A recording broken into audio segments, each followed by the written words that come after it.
Bumi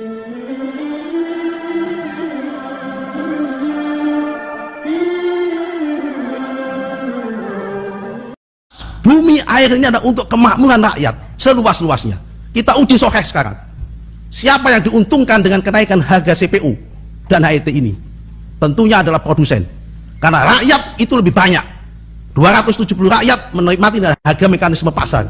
270 juta menikmati dengan harga mekanisme pasar. Yang diuntungkan siapa? Mohon izin. Pertama adalah 16 orang yang menguasai lahan. 42% tadi. Dan ini bukan lahan dia, lahan negara. Karena HGU, dia hanya dikasih hak oleh negara untuk tukang tanam. Tukang tanam untuk apa? Untuk kepentingan rakyat. Tapi justru hari ini 270 juta orang menderita akibat itu.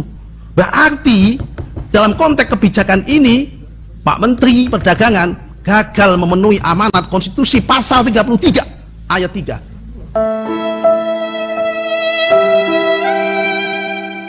Ternyata setelah harga 14.000 dengan subsidi 5.000, pengusaha nggak mau. Kenapa? Alasannya, kalau alasannya Pak Deddy Sitorus tadi, pencairannya rumit. Tapi sesungguhnya yang terjadi bukan itu.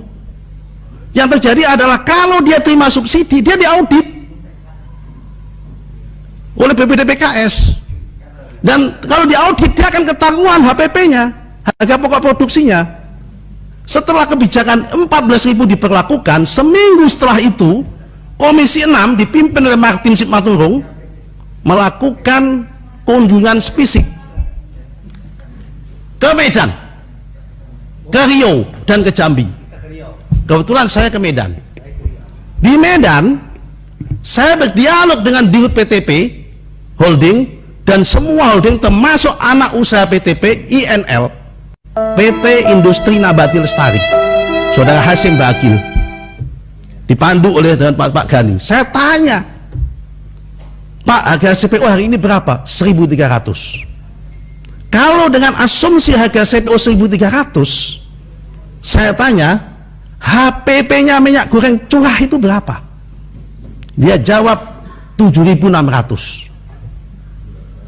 7.600 dengan asumsi CPO 1.300 US. 7.600. Orangnya masih hidup Pak Gani. Saudara Hasim Bakil masih hidup. Bisa ditanyakan. Berarti Pak, kalau dengan harga 14, ada Pak Darmadi waktu itu. Waktu ikut hadir. Berarti Pak, kalau dengan harga 14.000 kemasan, sebetulnya pengusaha masih punya untungnya. Masih lah Pak, ada siki-siki, dia bilang gitu. Untung. Jadi sesungguhnya nggak perlu disubsidi Pak dengan harga 14.000, nggak perlu, sudah untung. Berarti kenapa pemerintah masih mensubsidi 5.000? Ya itulah Pak pengusaha. Nah, ini pengakuannya resmi, rapat resmi di gedung PTPN 2 ya Pak ya, atau PTPN 3 Pak, di Deli Serdang ya. PTPN 3 kan waktu itu kita datang itu, PTPN 2. Boleh diulang Pak Nusron, gimana perhitungannya? Saya ulangi Pak ya. CPO HPP minyak goreng dengan asumsi CPO 1.300 US dollar itu hanya 7.600 rupiah. Ya tanya sama Pak Gani sama Hasim Bakil. Gini Pak, 1.300 itu setara dengan 20.000 rupiah. 1.300 dikonvert pakai 14.000 Pak. Itu seliter sekilonya artinya 20.000. Bapak gitu ya.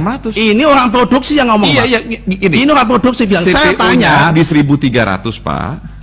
Saya tanya waktu itu begini, harga CPO hari ini berapa? 1.300 dolar per metrik ton. Ya.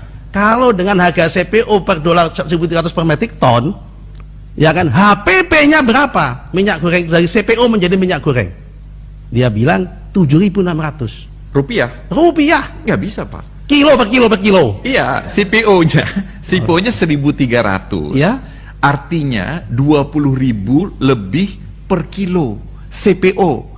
diolah 1.500 menjadi CP10. Per metric ton, Pak. Hah? Per metric ton. Iya, per metric ton kan 1.300 kalau kali 14.000, Pak. Kasarnya kan 20.000 sekilonya. Ya, nanti kita uji sahih. 20.000 rupiah per kilonya. Ditambah 1.500 untuk menjadi olein, oleinnya di pabrik 21.000. Nah, kemudian ditambah lagi 1.300, iya. ya kan, 1.300 dibagi 1.000 kan? Ya, 1 ton kan 1.000 kilo kan? Iya, jadi kan 1,3. Bukan, Pak. Ya kan? 1,3 kali 14.000. 20.000. 20.000, Pak. Ya, oke. Makanya kita cek. Iya, jadi ini antara dolar dengan rupiah ini bisa. Iya. Nah, tapi ini saya tidak bohong. Ya kan? Ya, tapi itu hitungannya, Pak. Ya, Jadi makanya kita uji coba. Mana mungkin? Tapi per hari ini tadi pagi saya telepon, berapa harga minyak curah diproduksikan? 9.200 dia jual. Hah? Di pabrik. Minyak curah. WTPN. 9.200 di pabrik. Begini, Pak, 9.200 itu pakai harga lama. Pakai DMO.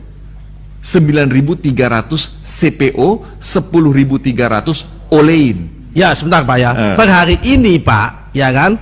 Ya kan, per hari ini tadi saya tanya, berapa hari ini? 9.200 dia bilang. CPO? Enggak, minyak goreng curah. Nggak ada. Dia bilang.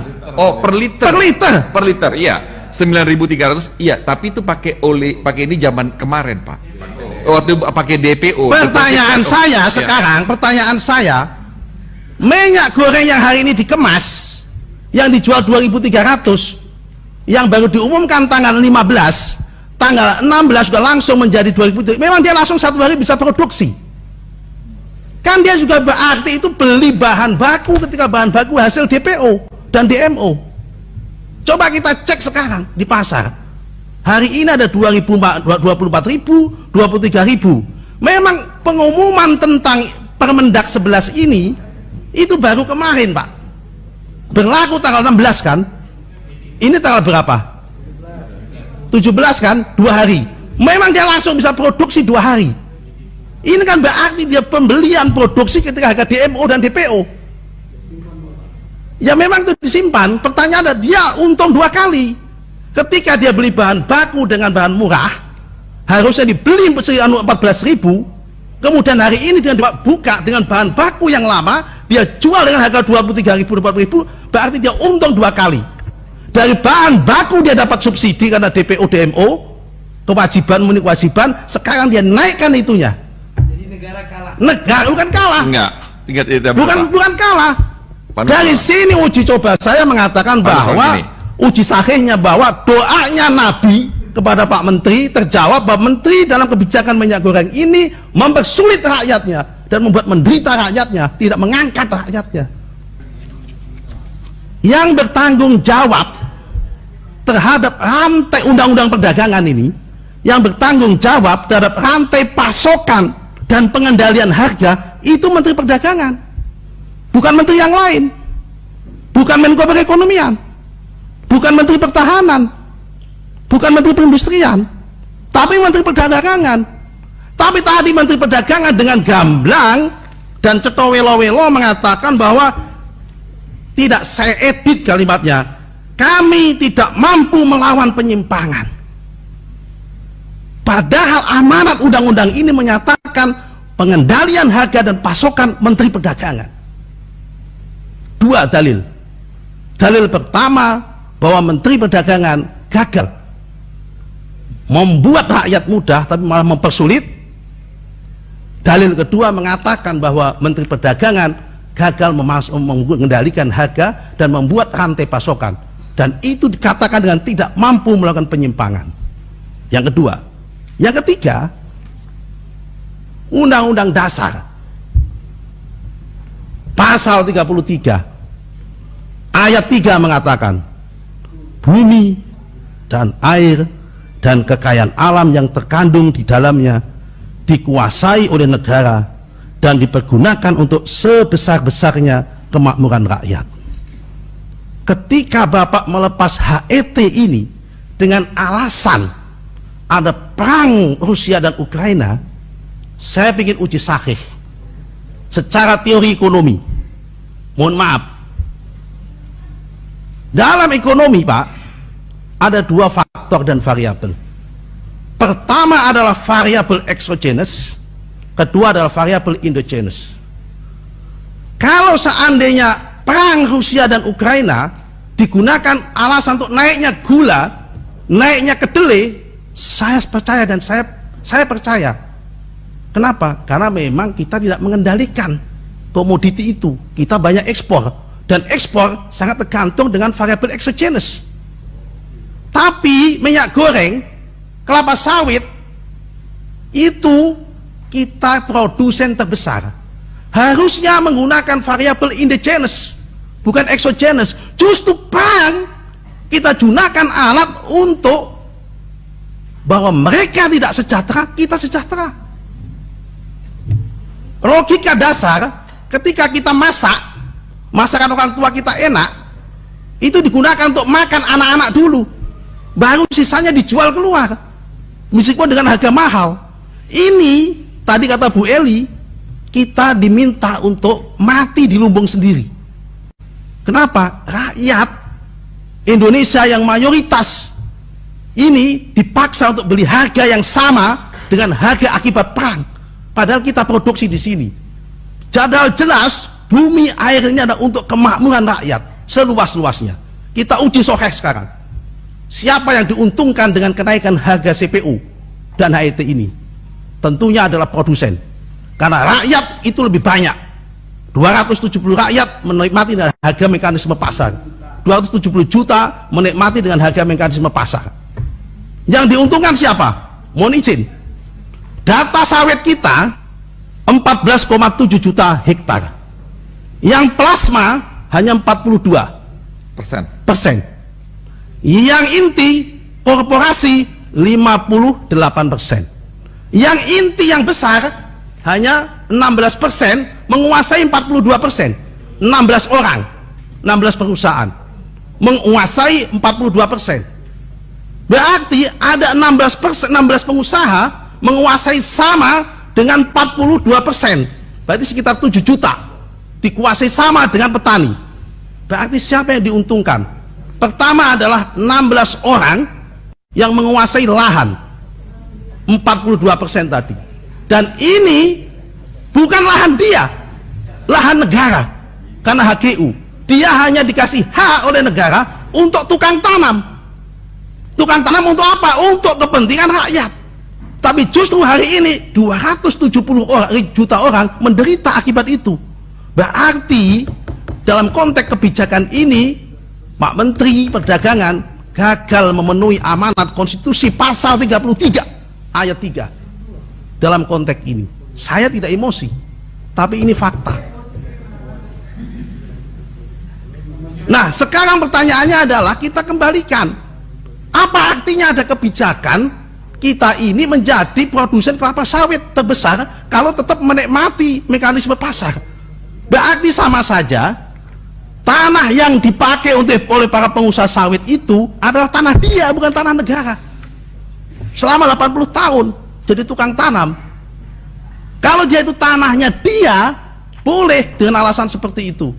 Jadi yang terakhir saya mengingatkan, saya tidak setuju kalau seandainya kebijakan yang kemasan itu digunakan dengan harga mekanisme pasar. Sebetulnya dalam kehadiran negara itu adalah keseimbangan. Ketika rakyat itu tidak mampu lagi membeli daya beli, maka ada keseimbangan. Kalau gula Bapak tekan sampai 12.500, tapi kalau sawit kenapa dilepas? Lagi-lagi negara ini adalah membuat sulit petani dan membuat sulit petani tebu dan membuat sulit konsumen, tapi memanjakan pengusaha kelapa sawit. Sekali lagi, memanjakan pengusaha kelapa sawit. Dari kelapa sawitnya saja 1 hektar dengan asumsi 2 ton dia mendapatkan 7 juta dengan harga 3.500 3.600 sekarang, belum dikonversi menjadi CPO, belum dikonversi menjadi kelapa sawit. Pak Rudi Hartono ini punya kebun pasti paham tentang angka itu, berapa kenikmatan yang dinikmati oleh para pengusaha itu. Dan ini justru tidak ditekan, tapi malah dikasih kesempatan untuk lebih terakhir. Yang terakhir, Atas dasar apa? Membuat HET minyak curah itu 14.000. Kemudian kan tidak ada subsidi. Atas dasar apa? Kemudian tiba-tiba muncul 24.000. Saya mau tanya, ongkos packaging itu berapa? 500. Saya udah tanya paling tinggi 1.500. Kalau harusnya harga curah itu 14.000 dengan asumsi minyak yang sama, berarti harga yang packaging harusnya itu adalah maksimal 16.000, bukan 24.000, 26.000. Sekian, terima kasih Pak Pimpinan. Saya berdoa, ya kan, semoga doanya Nabi Muhammad SAW yang soal kepada pemimpin tadi tidak menimpa kita semua, termasuk menimpa kita sebagai wakil rakyat. Senantiasa kita berjuang untuk tidak mempersulit rakyat, tapi ingin mengangkat harkat dan martabatnya rakyat. Sekian, terima kasih. Wabillahi taufik wal hidayah. Barang siapa dekat Pak Taufik, insya Allah banyak hadiah. Assalamualaikum warahmatullahi wabarakatuh.